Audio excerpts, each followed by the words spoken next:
Let's read.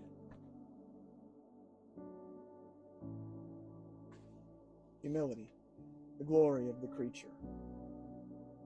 Charles Spurgeon said, "Humility is the proper estimate of oneself." Revelation 4, verses 10 through 11 says, "They lay their crowns before the throne and say, 'You are worthy, our Lord and God, to receive glory and honor and power. For you created all things, and by your will they were created and have their being.'" When God created the universe, it was with the objective of making those he created partakers of his perfection and blessedness, thus showing forth the glory of his love and wisdom and power. God desired to reveal himself in and through his creatures by communicating to them as much of his own goodness and glory as they were capable of receiving. But this communication was not meant to give created beings something they could possess in themselves, having full charge and access apart from him. Rather, God as the ever-living, ever-present, ever-acting one, who upholds all things by the word of his power, and in whom all things exist, meant that the relationship of his creatures to himself would be one of unceasing, absolute dependence. As truly as God by his power once created all things, so by that same power must God every moment maintain all things.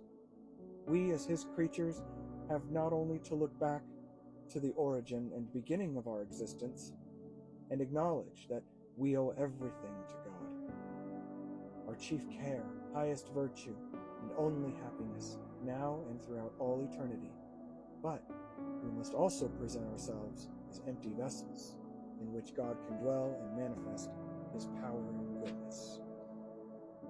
The life God bestows is imparted not once for all, but each moment by the unceasing operation of his mighty power. Humility, the place of entire dependence upon God, is from the very nature of things the first duty and the highest virtue of his creatures. And so pride, the loss of humility, is the root of every sin and evil. It was when the now fallen angels began to look upon themselves with self-complacency that they were led to disobedience and were cast down from the light of heaven into outer darkness. Likewise, it was when the serpent breathed the poison of his pride, the desire to be as God, into the hearts of our first parents, that they too fell from their high estate into the wretchedness to which all humankind has sunk. In heaven and on earth, pride or self-exaltation is the very gateway to hell. And so it follows that nothing can save us but the restoration of our lost humility, the original and only true relationship of the creature to its God. And so, Jesus came to bring humility back to earth, to make us partakers of it, and by it to save us. In heaven, he humbled himself to become a man. The humility we see in him possessed him in heaven. It brought him here. Here on earth, he humbled himself and became obedient to death. His humility gave his death its value, and so became our redemption.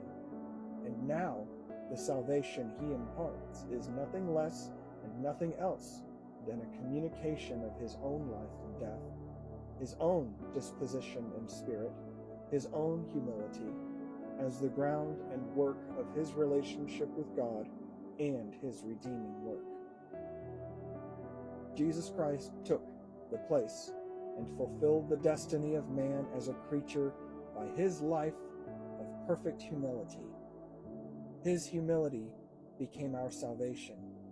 His salvation is